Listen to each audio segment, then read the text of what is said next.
अगर आप कभी इंडिया गेट को देखेंगे तो उसकी दीवारों पर नाम लिखे हुए मिलेंगे। एक नहीं, हजारों नाम। ये वो गुमनाम लोग हैं जिन्होंने किसी और देश के लिए लड़ाई लड़ी, लेकिन इतिहास में उन्हें जैसे भुला दिया गया। जब दुनिया पहले वर्ल्ड वॉर में झोंकी जा रही थी, तब उसमें भारतीय सेना के भी 11 लाख लोगों ने अंग्रेजों का साथ दिया था और दुनिया के कई फ्रंट्स पर जाकर लड़ाई लड़ी थी।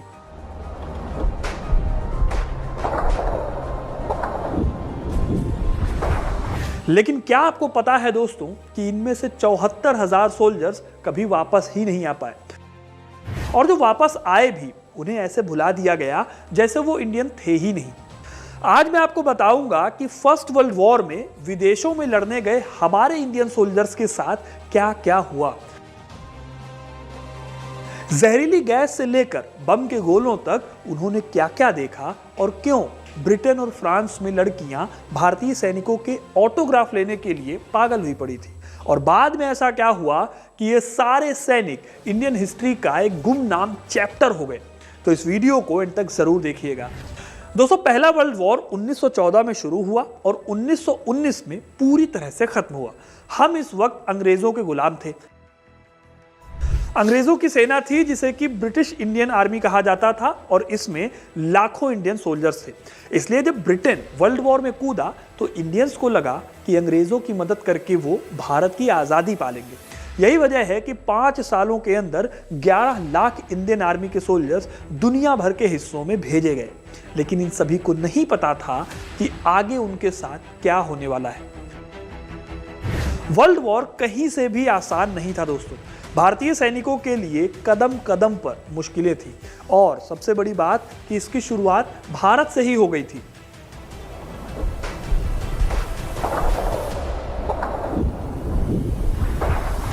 सितंबर 1914 को एक जर्मन बैटलशिप SMS एम्डेन ने मद्रास पोर्ट पर अटैक कर दिया। किसी को नहीं लगा था कि जर्मनी ब्रिटेन की कॉलोनी पर भी अटैक कर देगा। इस हमले में मद्रास पोर्ट पर तैनात बर्मा ऑयल कंपनी का 5000 टन केरोसिन ऑयल राख हो गया,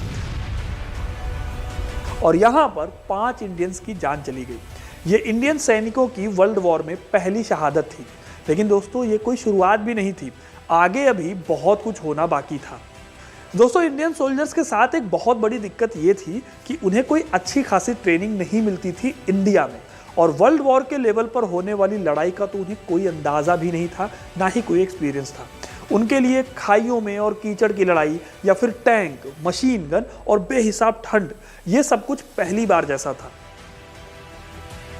यहाँ तक कि उन्हें पहली बार मॉडर्न हथियार पकड़ाए गए थे जो उनके लिए बिल्कुल नए थे। इन्हें सीखने में ही उन्हें 3 से 4 दिन लग गए थे। आप सोच कर देखिए कि फर्स्ट वर्ल्ड वॉर में भाग लेने वाले लगभग हर सोल्जर ने पहले कभी पानी का जहाज देखा भी नहीं था। ऐसी सिचुएशन में जब ये इंडियन सोल्जर्स लड़ने निकले तो उनके साथ बहुत बुरा हुआ। उन्हें जर्मनी की जहरीली गैस का शिकार होना पड़ा। मंदिरा नैयर ने द वीक में लिखे अपने आर्टिकल में एक सैनिक का एक्सपीरियंस शेयर करती हैं, जिसने कहा था कि ऐसा लगा जैसे जहन्नुम धरती पर उतर आया हो। पूरा मैदान मरे हुए लोगों से भर गया था। लोग मक्खियों की तरह मर रहे थे। भारतीय सैनिकों के पास गैस मास्क नहीं थे। किसी ने उन्हें बताया कि कपड़े पर अगर उसे नाक के पास रखा जाए तो गैस का असर कम हो जाता है। उन्होंने ये भी ट्राई किया, लेकिन उसका कोई फायदा नहीं हुआ। जहरीली गैस की इस लड़ाई का असर दोस्तों ये हुआ कि 47 सिख रेजिमेंट के 78% सैनिक इसी जहरीली गैस की वजह से मारे गए थे।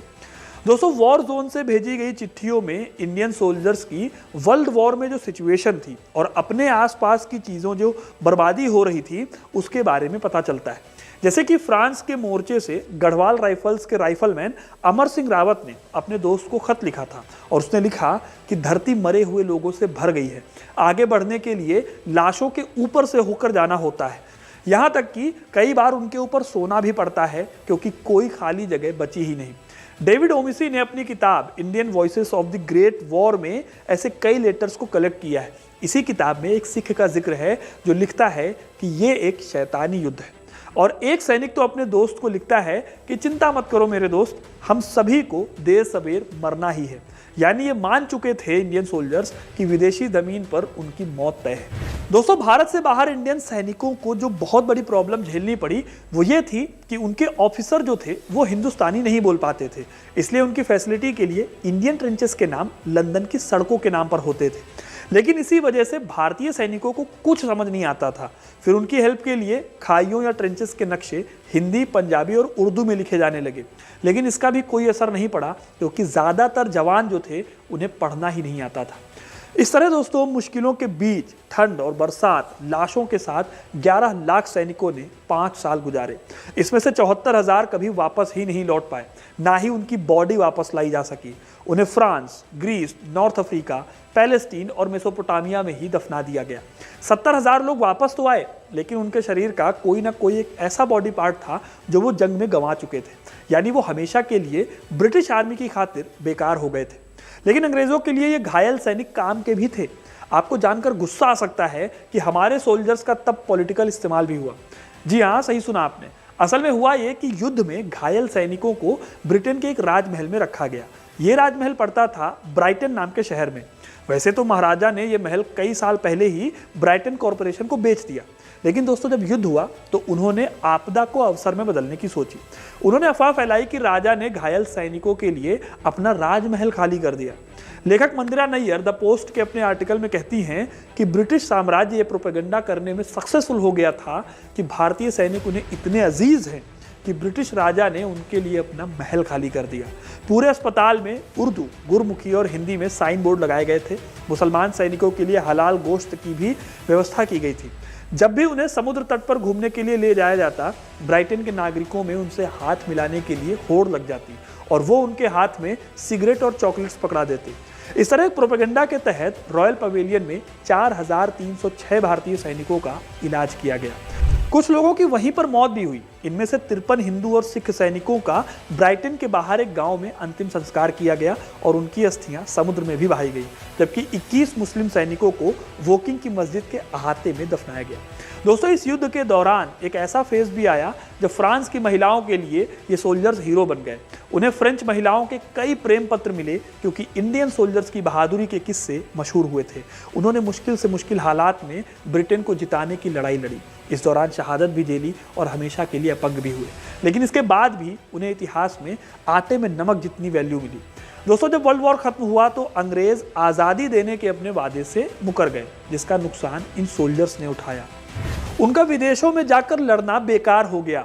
फर्स्ट वर्ल्ड वॉर में शहीद हुए सोल्जर्स की याद में इंडिया गेट तो बनाया गया, जहां शहीद हुए सोल्जर्स के नाम लिखे गए, लेकिन उसके बाद उन्हें लगभग भुला दिया गया। उल्टे कई लोग तो आज आपको मिल जाएंगे जो उन्हें विलेन बता देते हैं, जबकि हमें समझना होगा कि एक वक्त पर इन सोल्जर्स की कामयाबी पर देश की आज़ादी की उम्मीदें टिकी हुई थी। देश की आज़ादी के लिए देश के बाहर शहीद होने वाले 74,000 सोल्जर्स को बेहद मामूली जिक्र मिलता है इतिहास की किताबों में। तो दोस्तों, ये थी वर्ल्ड वॉर में हमारे 11 लाख सोल्जर्स के दुनिया के अलग अलग हिस्सों में जंग लड़ने की कहानी। आपको ये कहानी कैसी लगी कमेंट करके ज़रूर बताइए।